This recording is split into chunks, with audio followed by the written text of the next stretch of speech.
So what is empathy, and why is it very different than sympathy? Empathy fuels connection. Sympathy drives disconnection.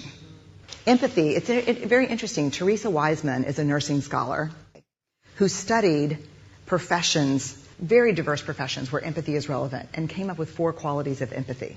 Perspective taking, the ability to take the perspective of another person or recognize their perspective as their truth. Staying out of judgment, not easy when you enjoy it as much as most of us do. Recognizing emotion in other people and then communicating that. Empathy is feeling with people. And to me, I always think of empathy as this kind of sacred space when someone's kind of in a deep hole and they shout out from the bottom and they say, I'm stuck, it's dark, I'm overwhelmed. And then we look and we say, hey, you can climb down. I know what it's like down here. And you're not alone. Sympathy is, ooh, it's bad, no.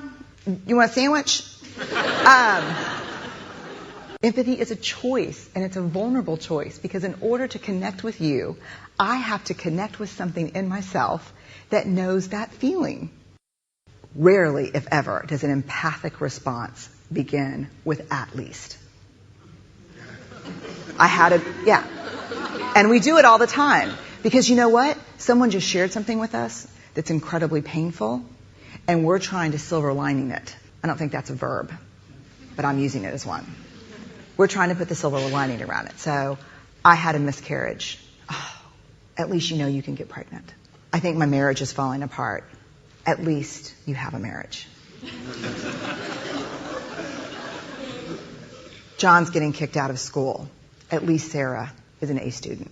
But one of the things we do sometimes in the face of very difficult conversations is we try to make things better. If I share something with you that's very difficult, I'd rather you say, I don't even know what to say right now, I'm just so glad you told me. Because the truth is, rarely can a response make something better. What makes something better is connection.